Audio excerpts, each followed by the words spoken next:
this matter of really changing everything to digital was like breaking the sound barrier, till there is always stressing and suddenly everything's quiet.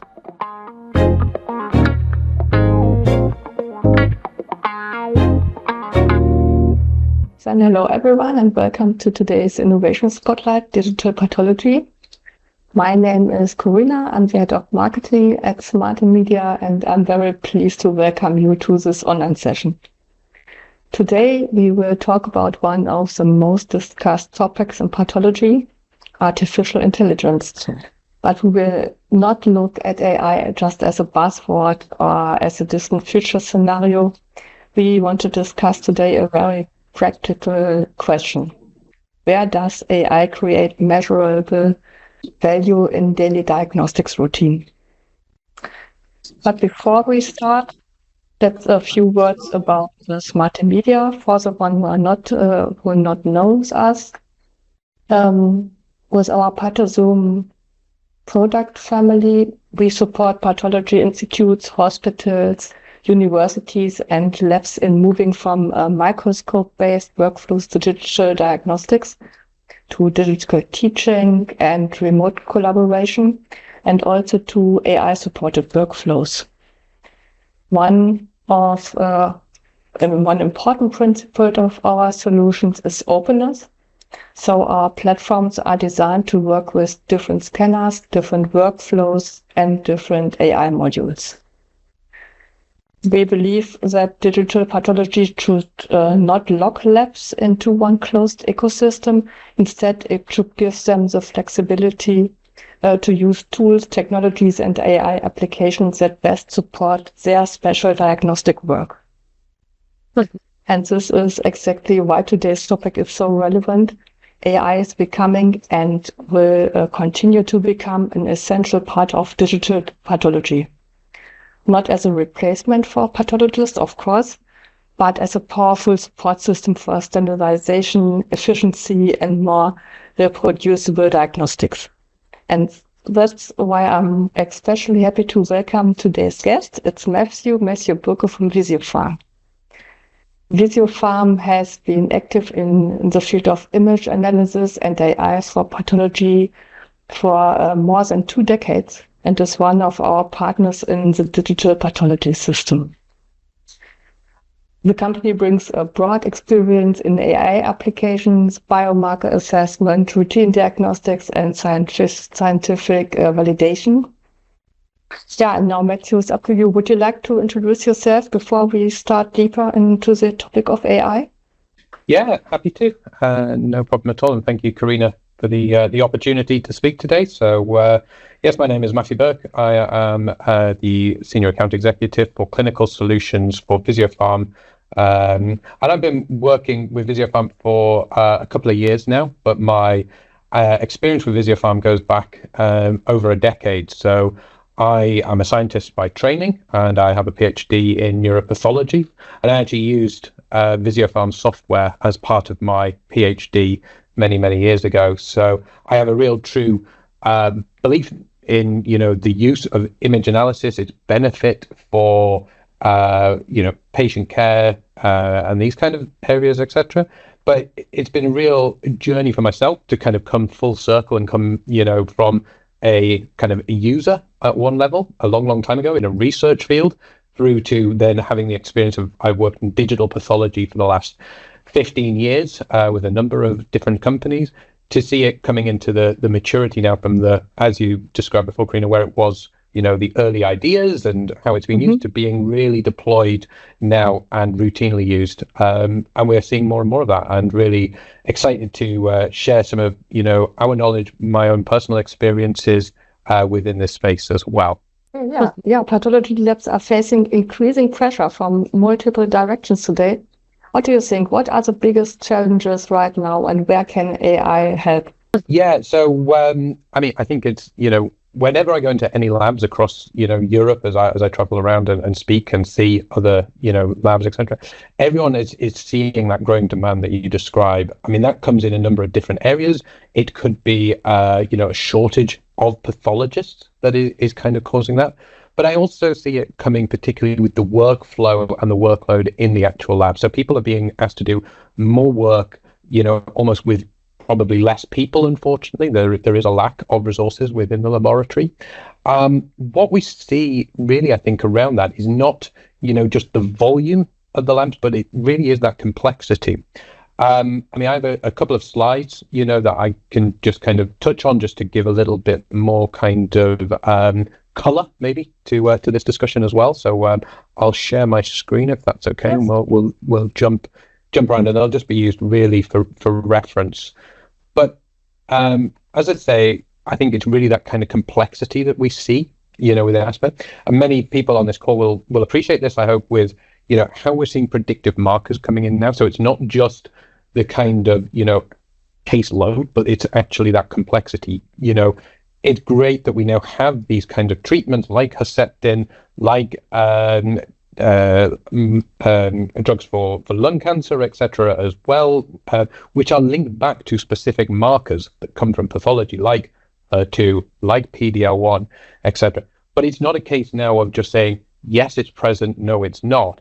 It's the grading of how much is present within that. And this is where we really see the kind of challenges that labs are facing. It's this complexity, this difficulty. Do you go and ask for a second opinion at this point, particularly around kind of thresholds and cutoffs? And so, we really see that's where labs have been struggling and continue to struggle.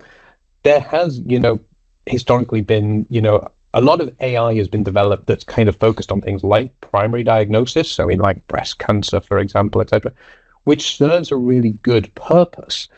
But the challenges that you really then start to see with that is that a pathologist can look at a slide quite quickly and tell you it's benign or it's malignant. When you're looking at, these kind of tests, and we're seeing more and more of these antibody drug conjugates, ADCs, coming down the pathway, which is going to put more pressures on pathology, more markers that are required. We really need to think about how the efficiency across the entire lab can work. So, yeah, having an AI for primary diagnosis is, very beneficial and useful.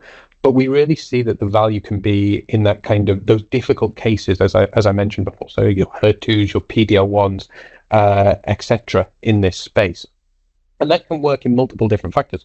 Obviously, looking just specifically at the pathologist is, one thing. Can it help speed up that kind of process? But really, it's the wider kind of discussion. If you're able to reduce the number of secondary tests that need to be performed or rework that needs to be done, then this can also have a benefit across the entirety of the lab. And whilst many labs have, many specialists, they all rely on the same lab that they're working within in that space. So, if you can reduce the workload from breast pathology, that will probably help all of the other areas as well. So it doesn't necessarily have to be an algorithm that fixes everything, but I think there's a real aspect to looking at the whole process.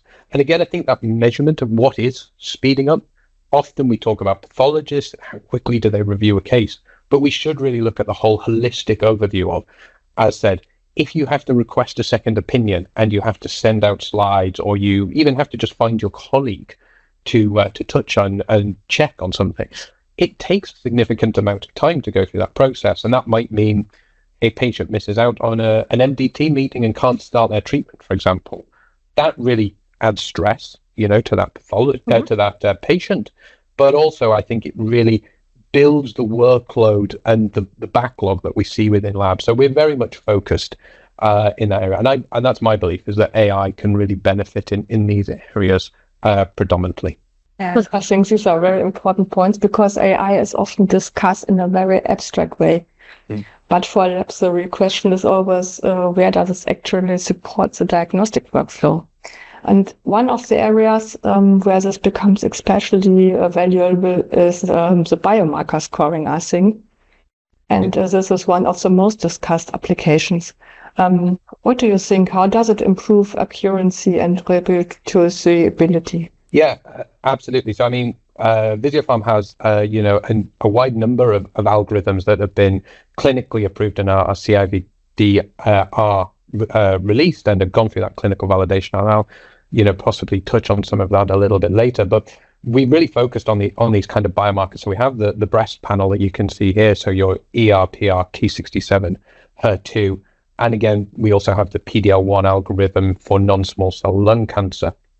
But also, as you say, it's really about kind of how do you do accuracy, reproducibility.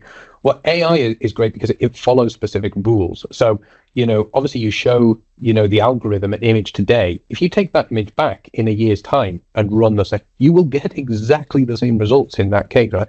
If I go back to my training days and look at a case and then look at it 2 weeks later, there's a chance I might give a different outcome from that, depending on, my interpretations from earlier in the day, many other factors of maybe even just the area that I'm looking at on the slide kind of thing could determine what the outcomes could be. Obviously, the analysis is taking a whole slide image analysis and can be counting thousands, if not hundreds of thousands of cells. So the analysis really helps to reduce that kind of eyeballing, kind of thing. Oh, is this, have I counted 100 cells? Is it 120 cells, etc.? It really gives you an accurate and quantifiable number. So it gives you your kind of accuracy. But, part of the issues that we face with AI still in this regard is that, fundamentally the algorithm is looking at pixel data.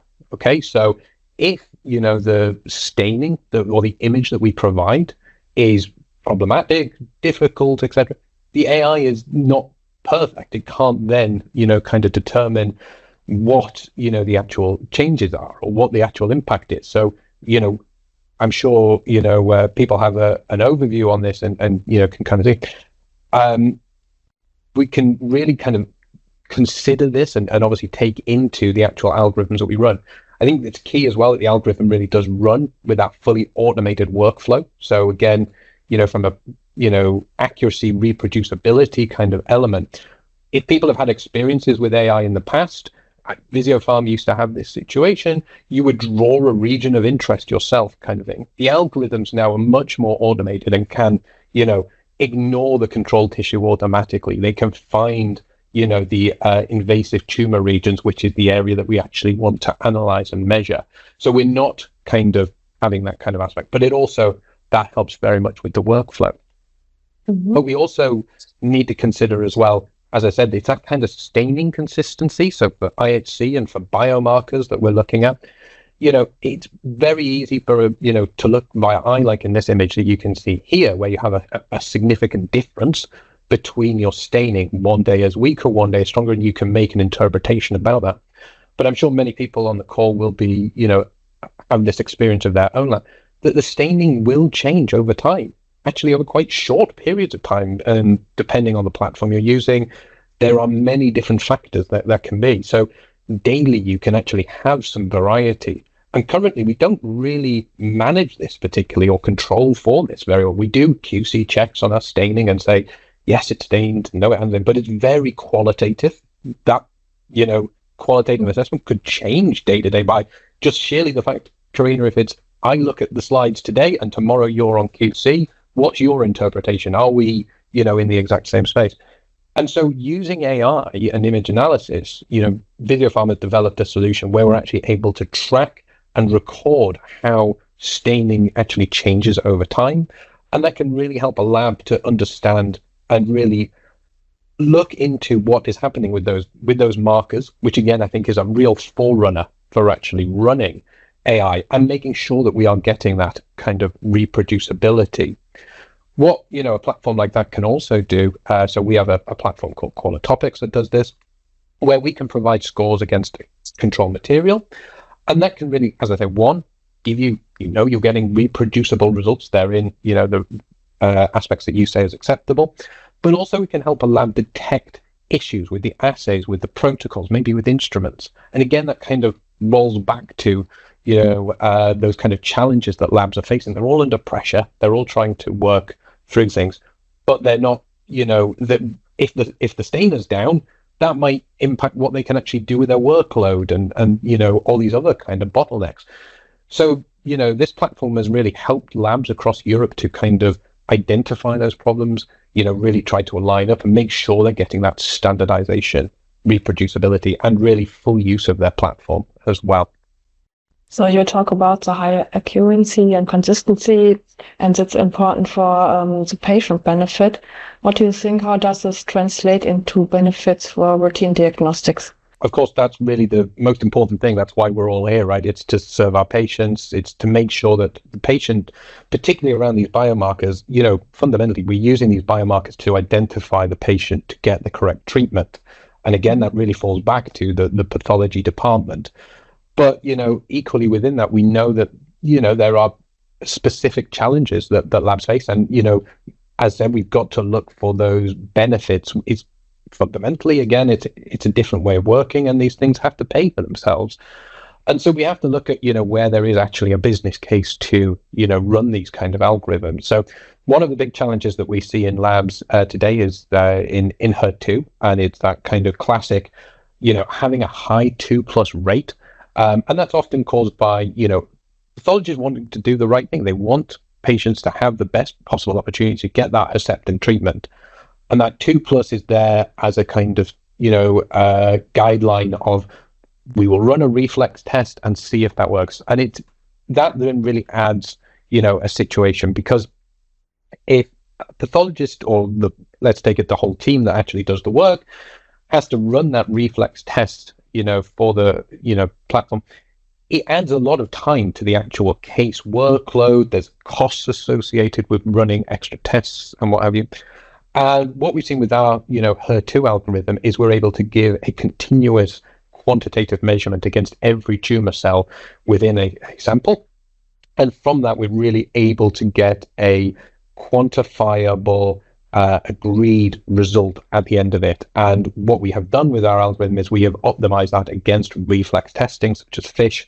And so we've actually been able to show labs are able to reduce down their HER2+ rate from, sometimes we've seen labs that were as high as 40-50% of their to below 20%, which is really what the global expectation is. And as I said, that kind of can help not only the lab with saving time, saving money, but also means that that patient has the best possible chance to, get into their treatment. So if they're not, going to get Herceptin treatment, in the future, because that reflex test is not going to amplify, then, we might as well get started on the treatment that they are entitled to, instead of pushing that back. And I know cases in Europe where sometimes that test can take many weeks before the results come back. And that just adds to the stress of patients.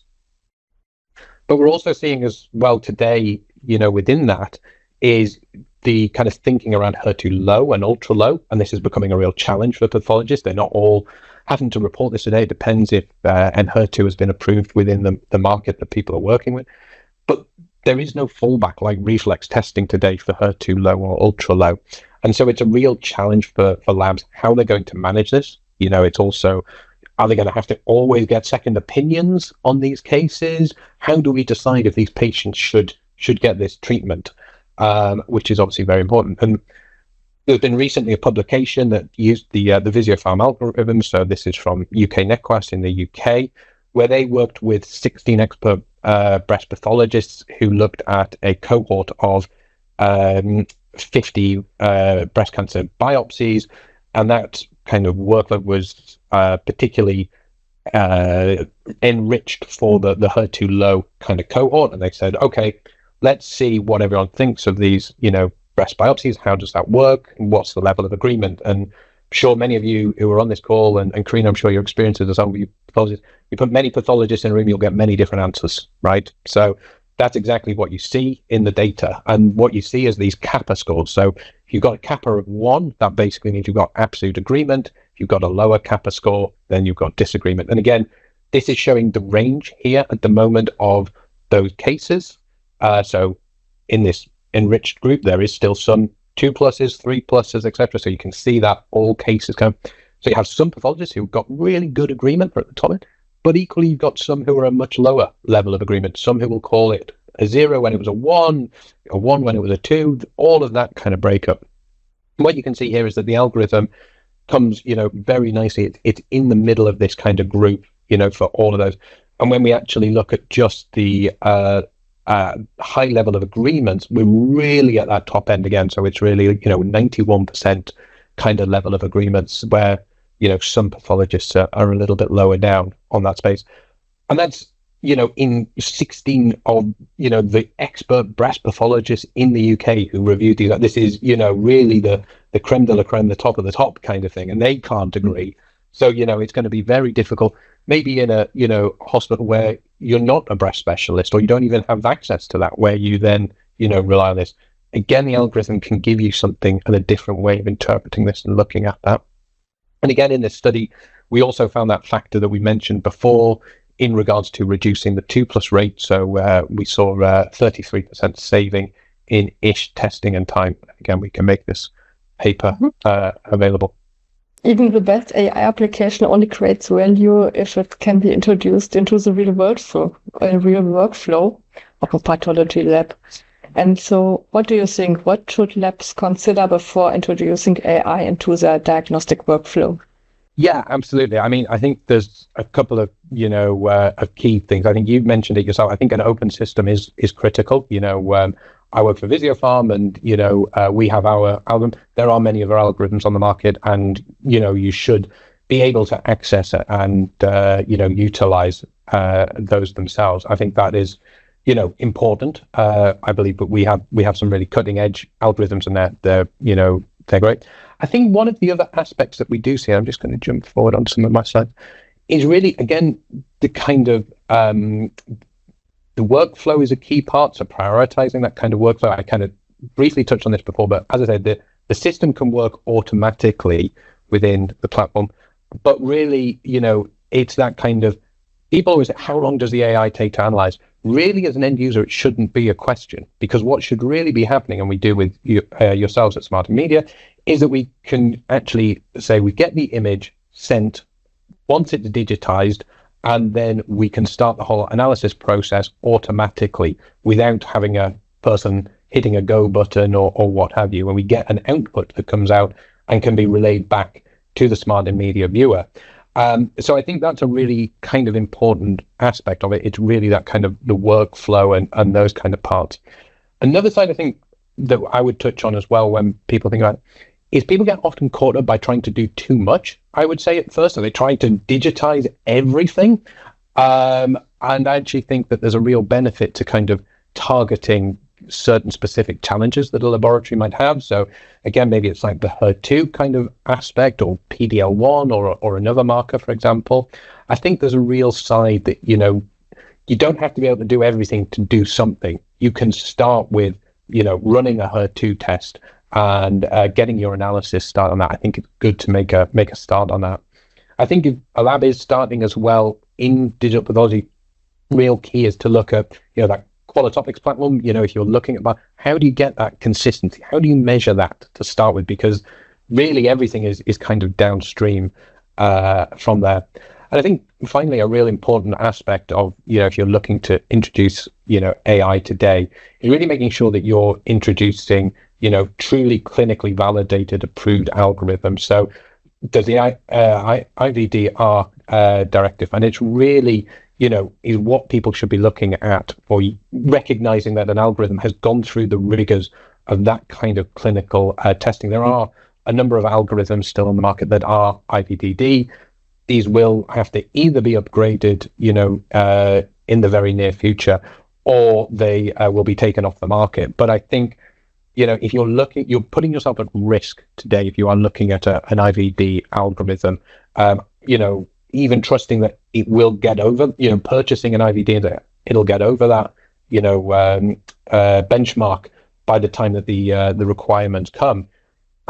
You're putting a lot of faith in that. You don't know what will actually happen in the future in that regard. I think you really should be, kind of looking at those kind of, if you're going to use this for diagnostics, there really is a key of looking at those IVDR algorithms, primarily because of all of the extra things as mentioned in this slide, the notify bodies, the validation, the life cycle controls, all of the things, is the kind of aspect that you should consider for moving forward with AI. So I think we see AI does not exist in isolation. No. So looking a little further ahead, how do you see AI reshaping pathology over the next 3 to 5 years? Yeah, I mean, of course, I'm very passionate about this, and I'm very keen to keen to see it kind of become, I think it will become more embedded, and I think it'll just become part of the routine. I do think that will come through from the biomarkers and the companion diagnostics element. You already are seeing kind of TROP2 as a marker, which comes with a companion algorithm.